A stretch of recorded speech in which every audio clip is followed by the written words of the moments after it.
Hi friends, நான் உங்கள் alchemist. நம்ம இன்றைக்கி பார்க்க போகிற ரியாக்ஷன்ஸ் வந்து பார்த்திங்கன்னா, நம்ம ஸ்டீரியோ கெமிஸ்ட்ரியில் அன்றைக்கி கண்டினியூ பண்ண முடியாது. அடுத்தது வந்து இப்போ நம்ம எப்படி ஆர்எஸ் கான்ஃபிகரேஷன் கொடுக்கலாம், இஇசட் எப்படி கொடுக்கலாம் அப்படின்றத இன்றைக்கி கொஞ்சம் டெப்த்தாக பார்ப்போம். ஸோ நம்ம ஃபஸ்ட்டு ஆர்எஸ் கொடுக்கணும் அப்படின்னா அந்த கார்பன் வந்து கைரல் கார்பனாக இருக்கணும். ஸோ கைரல் கார்பனை அசிமெட்ரிக்குன்னு சொல்லலாம். ஸோ இந்த கைரல் கார்பன் அப்படின்னா 4 டிஃப்ரெண்ட் சப்ஸ்டிட்யூயன்ட் இருக்கணும். சரிங்களா?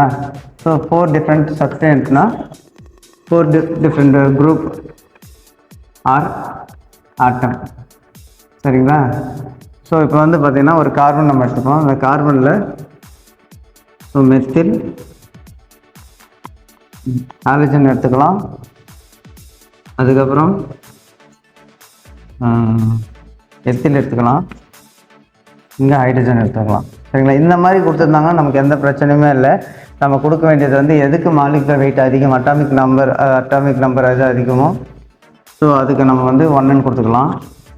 ஸோ மாலிகுலர் வெயிட் நமக்கு அதிகம்னும் போது ஸோ இங்கே 1, அதுக்கடுத்து பார்த்தீங்கன்னா எத்தில் 2, மெத்தில் 3.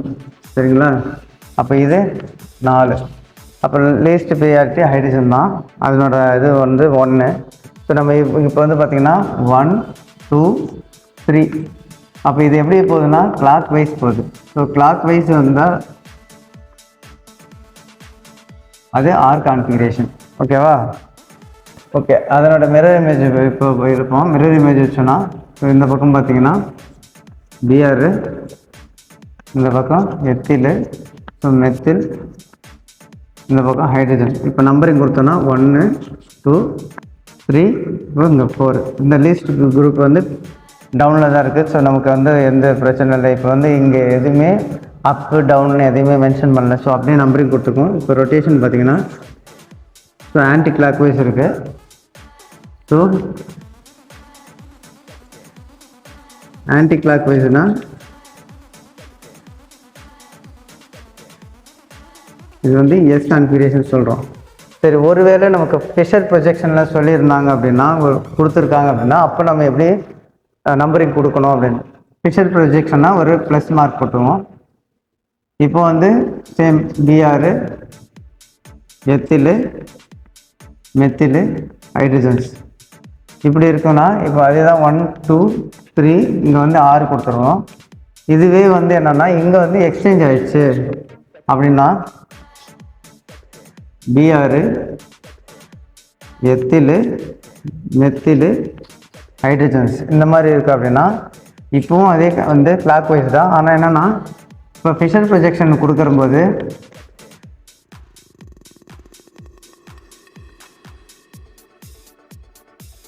லோயஸ்ட் குரூப் வந்து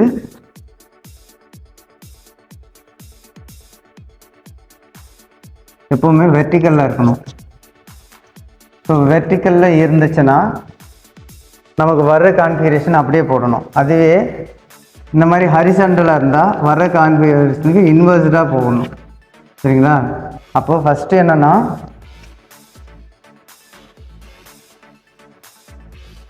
இங்கே வந்து பார்த்திங்கன்னா இங்கே வந்து இந்த லோயஸ்ட் குரூப் எங்கே இருக்குன்னா வெர்டிக்கலாக இருக்குது. ஸோ வெர்டிக்கலாக இருக்கிறதுனால நம்ம வர்ற கான்ஃபிகரேஷன் அப்படியே போடுறோம். ஆனால் இங்கே லோயஸ்ட் குரூப் எங்கே இருக்குன்னா ஹரிசாண்டலில் இருக்குது. அப்போ ஹரிசாண்டலில் இது வந்து 1, 2, 3 அப்படின்னா 6 வருதுன்னா நம்ம எஸ்ன்னு கொடுக்கணும். எங்கன்னா இதை ஃபிஷர் ப்ரொஜெக்ஷனில் மட்டும் இந்த மாதிரி அப்ளை பண்ணணும். சரிங்களா? இப்போது இதுக்கு வந்து எப்படின்னா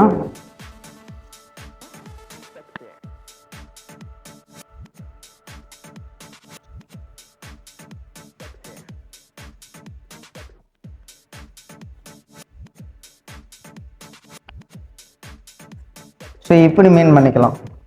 அப்படி இல்லை இப்போது லோயஸ்ட் பீரியாரிட்டி குரூப்பில் வந்து பார்த்தீங்கன்னா திக் லைனில் இருக்குது, சாரி டாட்டர் லைனில் இருக்குது. அப்போ இது 1, 2, 3, இது 4. எப்போவுமே லோயஸ்ட் பீரியாரிட்டி குரூப் எங்கே இருக்குன்னா திக் லைனில் இருக்கக்கூடாது, டாட்டர் லைனில் இருக்கணும். ஹையஸ்ட் பீரியாரிட்டி குரூப் வந்து திக் லைனில் இருக்கணும். ஆனால் நமக்கு வந்து எப்படி இருக்குன்னா இது இன்வெர்சிபிளாக இருக்குது. அப்போது இன்வெர்சிபிளாக இருக்குன்னா இந்த மாதிரி வர்றதுக்கு இப்போ இது 1, 2, 3 அப்படின்னா 6ல் வந்தால் இதை நம்ம எஸ்ன்னு கொடுக்கணும். புரியுதுங்களா? ஸோ நமக்கு வந்து நம்ம கன்ஃபியூஸ் ஆகணும்னா ஃபஸ்ட்டு நமக்கு தெரிய வேண்டியது அதாவது ப்ரெஷர் ப்ரொஜெக்ஷனில் லோயஸ்ட் பீரியாட்ரிக் குரூப்பு இங்கே இருக்கணும், ஹையஸ்ட் பீரியாட்ரிக் குரூப் இங்கே இருக்கணும். இப்படி இருந்தால் வர கான்ஃபிகரேஷனை அப்படியே எழுதிக்கலாம். ஒருவேளை இங்கே லோயஸ்ட் பீரியாட்ரிக் குரூப் இருந்து இங்கே ஹையஸ்ட் பீரியாட்ரிக் குரூப் இருந்ததுன்னா வர்றதுக்கு இன்வெர்ஸ் கான்ஃபிகரேஷன் எழுதணும். சரிங்களா? ஓகே, இதுதான் ப்ரெஷர் ப்ரொஜெக்ஷனை நம்ம 6S கொடுக்கறது. இதுவே நம்ம ஆர்எஸ் கான்ஃபிகரேஷனை இந்த மாதிரி ஒரு ஒலிஃபினில் கொடுக்குறாங்கன்னு வைங்களேன்.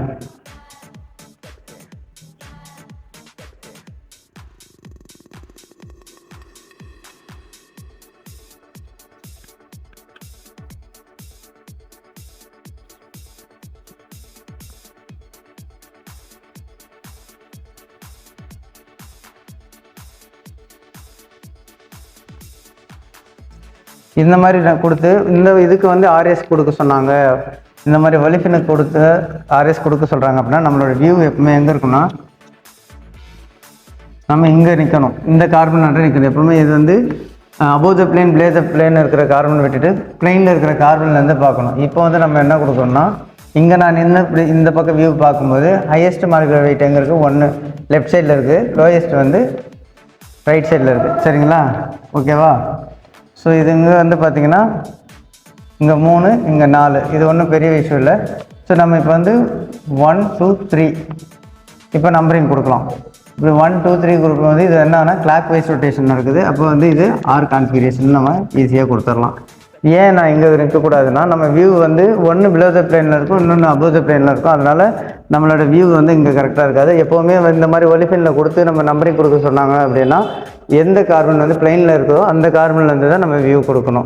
சரிங்களா? நம்ம அப்போ நமக்கு வந்து ஆர்எஸ் கான்ஃபிகரேஷன் கொடுக்கணும் அப்படின்னா ஃபஸ்ட்டு லோயஸ்ட் பீரியாட்ரிக் குரூப் எப்போவுமே பிலோ த பிளேனில் இருக்கணும், ஹையஸ்ட் பீரியாட்ரிக் குரூப் வந்து அபோவ் த பிளேனில் இருக்கணும். அப்படி இருந்துச்சுன்னா அது கிளாக் வைஸ் ரொட்டேஷன் தான் R configuration, anticlockwise வந்து அது எஸ் ரொட்டேஷன் கொடுக்கணும்.